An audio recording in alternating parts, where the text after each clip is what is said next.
한국은 낭만 영화에 등장하는 시적인 자연 풍경이나 거대하고 대규모의 건축물, 독특한 문화와 음식으로 유명한 매력적인 관광지 중 하나이다. 한국인들은 왜 약자에게 차별 대우를 하는 거죠? 아이와 단둘이 한국 온 외국인 엄마가 눈물 쏟은 이유. 최근 글로벌 커뮤니티에서 한국과 일본을 경험한 외국인 엄마의 사연이 큰 화제가 되고 있습니다. 그렇다면 그녀의 사연이 대체 무슨 이유로 화제가 되고 있는 것인지 자세한 내용 살펴보도록 하겠습니다. 안녕하세요. 저는 미국에서 어린 딸을 키우고 있는 엄마 마리아라고 합니다. 딸은 1살 남짓한 어린아이인데 남편의 회사는 갑자기 무척이나 바빠져서 그는 일본으로 1년 동안 출장을 가게 되었는데요. 처음에는 남편의 회사가 너무 가혹하다고 생각했지만 다시 생각해보니 이건 정말 좋은 기회가 될 수도 있을 것 같았습니다. 저는 유아기 때의 다양한 경험은 아이에게 많은 이점을 가져다 준다고 들었고 이번 기회에 딸과 함께 일본에서 어느 정도 머무르면서 샬롯에게 좋은 추억을 만들어주기로 했습니다. 아무래도 낯선 곳에서 어린 딸과 함께하는 건 큰 위험이 따를 수도 있기 때문에 남편이 먼저 일본으로 떠난 뒤 사전 조사를 하기로 했는데요. 한 달 뒤 남편은 일본은 몹시 안전한 국가라서 샬롯과 함께 일본으로 와도 좋을 것 같다는 말을 전해왔고 그렇게 저희 모녀는 일본으로 향하게 되었습니다. 운이 나쁘게도 저희가 일본에 도착하자마자 남편의 일이 너무 바빠져서 저는 처음 와본 일본에서 어린 딸과 둘이서만 다녀야 했는데요. 하지만 일본은 안전하다는 남편의 말만 믿고 저는 어린 샬롯과 함께 일본의 거리를 나서게 되었습니다.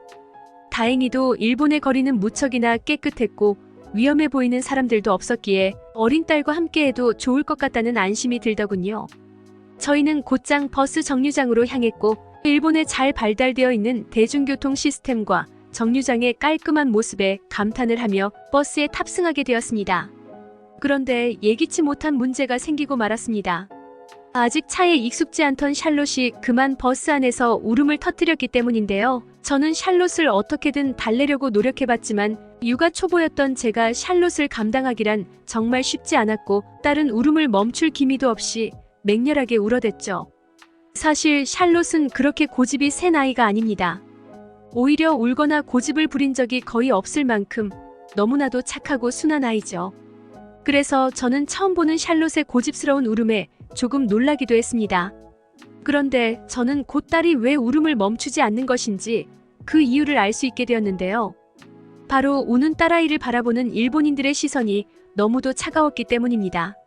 물론 공공장소에서 시끄럽게 한 저희의 잘못이 맞고 저는 일본인 승객들에게 미안한 감정을 가지고 있긴 했습니다. 그러나 아기가 우는 경우 저는 사람들이 약간의 동정심과 배려심을 보여줄 거라 생각했습니다.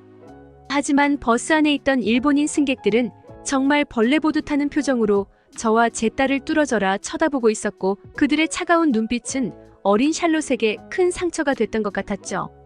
저는 일본인 승객들에게 연신 사과했고 그들은 제 사과에 괜찮다고 말하긴 했습니다. 하지만 일본인들은 앞에서는 괜찮다고 말했지만 뒤에서는 전혀 다른 모습을 보여줬는데요. 어떤 일본인 승객은 버스 기사 쪽으로 향하더니 뭔가 이야기를 나누더라고요. 그리고 버스는 다음 정류장에서 정차하더니 갑자기 버스 기사가 제게 남에게 민폐가 되니 내려달라고 하더군요.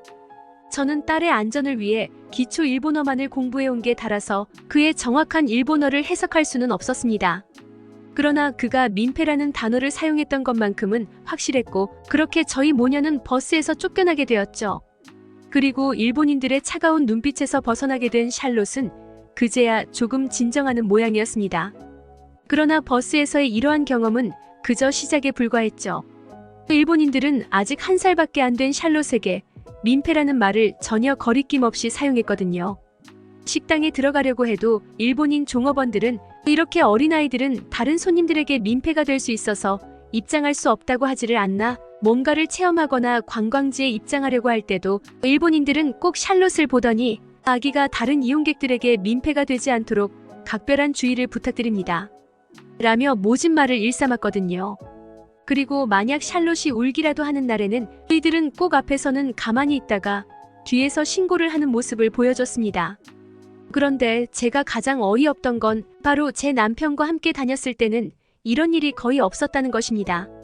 남편의 일정이 조금 여유로워졌을 때 저희는 샬롯과 함께 남편이 추천하는 곳 이곳저곳을 돌아다녀 봤는데요. 일본인들보다 머리 2개는 더 큰 남편과 함께 다닐 때 일본인들은 샬롯을 보고 민폐라는 말을 사용하지도 식당 출입 거부를 외치지도 않더라고요.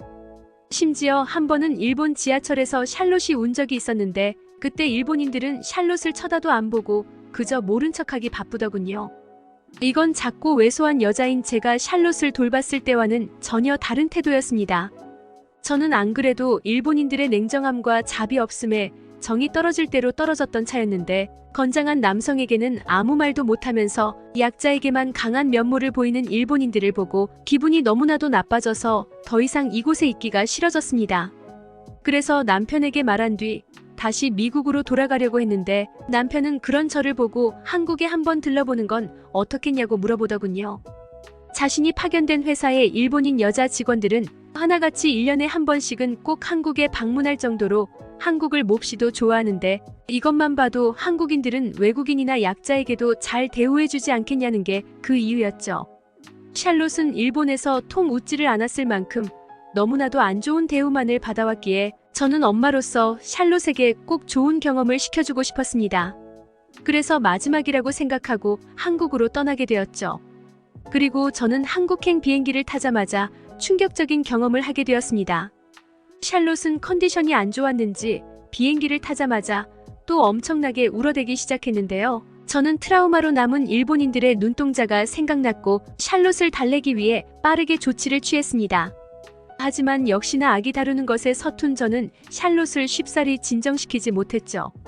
그런데 이런 제 모습을 옆 좌석에 앉은 동양인 노부부가 보더니 샬롯을 건네달라며 손짓을 하시더라고요. 그러고는 할머니는 능숙한 손놀림으로 샬롯을 달래주기 시작했고 할아버지는 가방을 뒤적이시더니 직접 만든 것처럼 보이는 수제 인형과 사탕과 초콜릿 등을 꺼내시며 샬롯에게 쥐어주셨죠. 낯선 사람을 무서워하는 샬롯이지만 그녀는 그렇게 노부부의 품속으로 간 지 3분 만에 웃음꽃을 피우기 시작했고 도저히 노부부의 품 안에서 나올 생각을 안 하더군요. 저는 노부부에게 너무나도 죄송스러웠는데 이 멋진 노부부는 디지털 기술에도 몹시 능숙한지 번역기 앱을 사용해서 어차피 한국은 금방 도착하니 괜찮다면 한국에 도착할 때까지 아이를 돌봐주겠다고 말씀해 주셨습니다. 그리고 자신들은 한국인이라고 밝힌 노부부는 샬롯을 돌봐주면서도 한국의 맛집이나 아이와 함께 가볼 만한 명소 등 여러 정보들을 알려주셨는데 저는 처음 보는 외국인에게 이렇게나 친절하게 대해주는 한국인들에게 감사해서 정말 몸 둘 바를 몰랐습니다. 그렇게 노부부는 피곤하실 텐데도 샬롯을 끝까지 돌봐주셨고 몹시 고급스러워 보이는 수제 인형까지 선물로 주시는 놀라운 모습을 보여주셨습니다. 그들의 모습을 통해 한국은 일본과 지리적으로 몹시 가까운 국가지만 문화적으로는 아예 다른 국가구나 싶었습니다. 그리고 샬롯과 함께 한국의 지하철을 타자마자 저는 한국과 일본은 완전히 다른 국가인 것을 넘어 한국은 몹시 이상한 국가라는 생각까지 하게 되었는데요. 아직 어린 샬롯에게는 비행기와 버스, 지하철로 이어지는 강행군이 몹시 힘들었던지 그녀는 한국의 지하철을 타자마자 또 이동이야? 라는 표정으로 울어대기 시작했는데요. 샬롯이 울기 시작하자 한국인들의 이목이 집중됐고 저는 일본에서의 경험 때문에 몹시 긴장되기 시작했습니다. 그런데 한국인들은 일본인들과는 전혀 다른 모습을 보여주기 시작했는데요. 그들은 제 딸을 민폐라고 생각하지 않았으며 오히려 귀엽다는 듯 따뜻한 눈길을 보내줬거든요.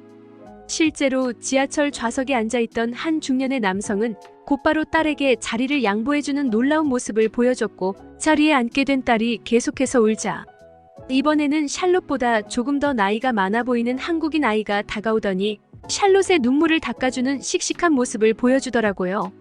한국인들은 이미 어린아이부터가 배려와 공감이라는 감정을 이해하고 있던 것입니다. 또한 어떤 젊은 한국인 남성은 능숙한 영어를 구사하며 제게 말을 걸기도 했는데요. 그는 샬롯이 우렁차게 우는 것을 보니 나중에 힘 좀 쓰는 큰 인물이 될 것 같다고 말하며 미소를 지었는데요. 제가 샬롯은 여자아이라고 대답하니 그는 머쓱한 표정을 짓고 자리를 피해버리더군요. 그렇게 한국에서 샬롯은 따뜻한 관심만을 받았으며 각종 관광지나 체험을 가더라도 샬롯은 어린아이라는 이유로 입장 요금을 받지 않거나 대폭 할인된 요금만을 받으며 대우만을 받았을 뿐 일본에서처럼 민폐라느니 입장 거부를 당하느니 하는 차별을 일절 겪지 않았습니다. 아니, 일본에서의 경험을 고려해 본다면 한국인들은 오히려 역차별을 받는 느낌마저 받았죠. 또한 한국인들은 외국인 여성과 아이로 구성된 저희에게 이상하리만큼 친절하게 대해줬는데요. 부부나 다 큰 성인들로 구성되어 있는 다른 외국인 가족들에게는 저희가 받은 만큼의 친절함과 따뜻한 관심이 없던 걸로 보아 한국인들은 약자에게 더욱 베푸는 기질을 가진 착한 사람들이라는 것을 느꼈습니다. 식당에서도 마찬가지였어요. 한국 식당에서는 어린아이를 거부하기는커녕 자신들의 식당의 메뉴는 아이가 먹기에는 다소 맵다며 원한다면 아이를 위해 간을 약하게 해준다고 말하며 오히려 샬롯을 위한 특별한 메뉴를 만들어주기까지 했죠. 이렇듯 저희는 한국에서 엄청난 대접을 받았으며 샬롯도 한국인들의 친절함을 느꼈는지 한국에서는 연신 행복해하며 낯을 가리는 성격임에도 한국인들과는 친해지고 싶어하는 듯 했습니다. 한국인들은 저희 모녀의 일본에서의 트라우마를 완전히 치료해준 것이죠. 한국은 문화와 기술 강국으로 잘 알려져 있지만 제가 봤을 때 이 나라의 최고 장점은 바로 사람들이라는 생각이 들었습니다. 한국인들은 제가 겪은 사람들 중에 가장 친절하고 착한 사람들이거든요.